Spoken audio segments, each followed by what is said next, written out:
हजारों साल पहले इंसान सभ्यता से बहुत दूर था।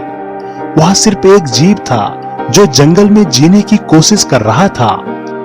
उस समय ना कोई भाषा थी, ना शब्द, ना ही अपनी सोच को व्यक्त करने का तरीका।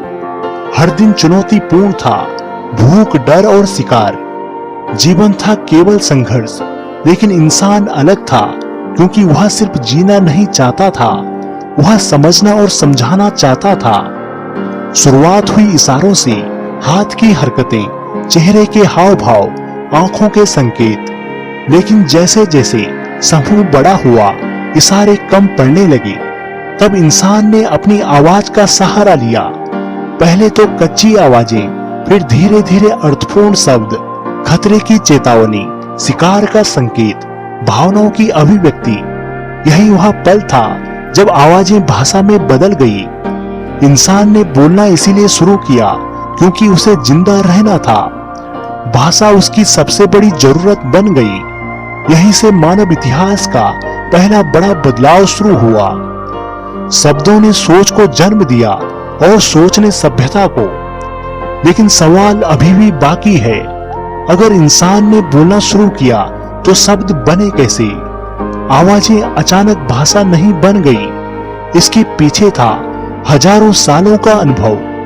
शुरुआत में इंसान बोलता नहीं था, वह इशारों से बात करता था।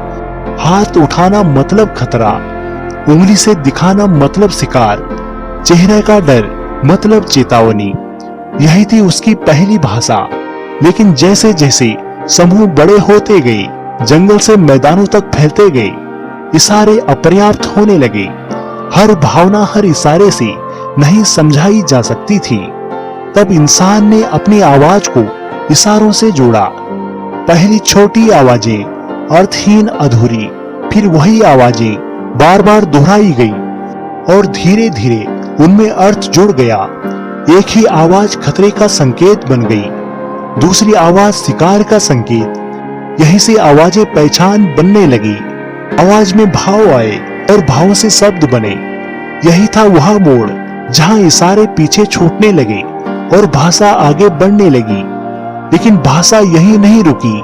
अब सवाल था, समाज ने भाषा को कैसे बदला? और इसका जवाब छुपा है एक खोज में, यानी आग। यह केवल गर्मी और खाना पकाने का साधन नहीं था, यह मानव इतिहास का सबसे बड़ा मोड़ थी। इंसान ने महसूस किया कि अकेले रहना मुश्किल है, लेकिन साथ में रहना, सोचना और समझना संभव था। रात के अंधेरे में शिकारियों की कहानियां, अनुभव की बातें, भावनाओं की अभिव्यक्ति, इन सबको साझा करने की जरूरत थी। और यही वह समय था जब भाषा ने आकार लेना शुरू किया। सोचिए, आग ने इंसान को केवल गर्म नहीं रखा, बल्कि उसे साथ बैठने और बात करने पर मजबूर किया। समूह में बैठकर इंसानों ने देखा कि आवाजों को समझना आसान है, भावनाओं को बांटना आसान है और अनुबंध साझा करना आसान है। यही वह समय था जब भाषा सिर्फ बोलने का तरीका नहीं रही, वह सामाजिक जीवन का हिस्सा बन गई। अब इंसान सिर्फ अपने लिए नहीं, अपनी समान जाति और परिवार के लिए बोलने लगा। शिकार की रणनीतियां साझा हुई, खतरे की चेतावनी तेज हुई, भावनाएं स्पष्ट हुई, आवाजें अब अर्थपूर्ण थी, शब्दों ने आकार लेना शुरू किया। और यही वह मोड़ था जब मानव समाज और भाषा साथ साथ विकसित होने लगी। लेकिन भाषा की कहानी यही नहीं रुकी।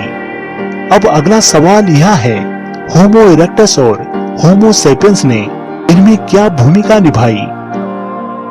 लगभग 18 लाख साल पहले धरती पर एक नई प्रजाति उभरी, होमो इरेक्टस।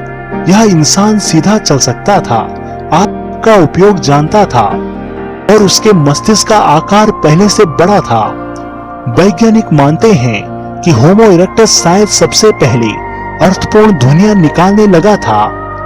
पूरी भाषा नहीं, लेकिन संकेत देने वाली आवाजें, खतरे की चेतावनी, शिकार का संकेत या समूह को बुलाने की पुकार। यानी भाषा की नींव यहीं रखी गई थी। लेकिन कहानी यहाँ खत्म नहीं होती। लगभग 3 लाख साल पहले उभरा होमो सेपियंस। यही वो प्रजाति है जिस से आज हम जुड़े हैं। होमो सेपियंस के पास सिर्फ आवाजें नहीं थी, उसके पास थी कल्पना, याद रखने की क्षमता और जटिल विचार बनाने की शक्ति। उसके मस्तिष्क का विकास इतना उन्नत था कि वह सिर्फ संकेत नहीं बल्कि पूरा अर्थ निकाल सकता था। होमो इरेक्टस ने भाषा का बीज बोया, होमो सेपियंस ने उसे वृक्ष बना दिया, और यही वह क्षण था भाषा मानव पहचान का हिस्सा बन गई। हेलो दोस्तों, अगर आपको यह वीडियो पसंद आई हो तो कृपया हमारे चैनल को सब्सक्राइब जरूर करें व हमारी वीडियो को लाइक व शेयर करें।